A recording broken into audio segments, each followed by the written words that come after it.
Hello అందరికీ, అందరూ బాగున్నారా? అందరూ బాగుండాలి. అయితే అరుణాచలం దర్శనం, అలాగే అరుణాచల గిరి ప్రదక్షిణం మేము ఎలా చేసాము, ఏమేమి గుళ్ళు చూసాము, అసలు అరుణాచల గిరి ప్రదక్షిణలో మనకి తగిలే దేవాలయాలు ఎన్ని, మేము ఎలా దర్శనం చేసుకున్నామో మీకు చూపిస్తాను చూడండి. మొదటి దేవాలయం ఇంద్రలింగం అంటారు. మొదటి దేవాలయం ఇదనమాట. రెండో దేవాలయం వచ్చేసేసి అగ్నిలింగం. ఇదిగోండి, అంటే దేవుడినైతే చూపించడం కుదరదు, మీకు తెలిసిందే కదా. అలౌడ్ ఉన్న చోటే వీడియో తీస్తాను, అలౌడ్ లేని చోట వీడియో తీయను.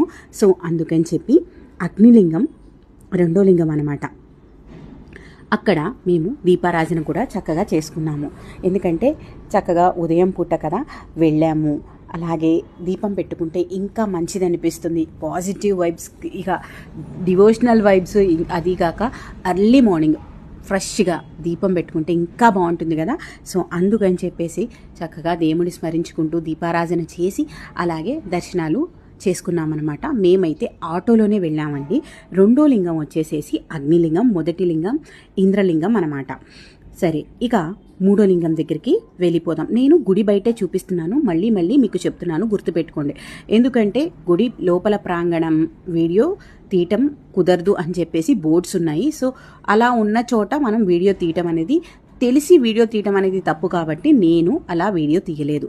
సో ఇకపోతే మూడో లింగం, ఇక్కడ దర్శనం కంప్లీట్ చేసేసుకొని ఇక ఆటో ఎక్కేసామన్నమాట. మూడో లింగం దగ్గరికి వెళ్ళిపోయాం. మూడో లింగం యమలింగం. యమలింగం దగ్గరలోనే రమణ మహర్షి ఆశ్రమం ఉంటుంది, అలాగే శేషాద్రి స్వామి ఆశ్రమం కూడా ఉంటుందన్నమాట. ఇక అదైతే మూడో లింగం.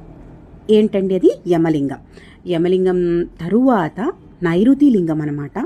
ఇక నైరుతి లింగం తరువాత ఆటో వాళ్ళు చూపిస్తారు, అంటే కొంతమంది తీసుకెళ్తారు, కొంతమంది తీసుకెళ్లరండి. సూర్యలింగం అనేది కూడా దర్శనమిస్తుంది, అంటే ఈ లిస్ట్లో అయితే ఉండదు.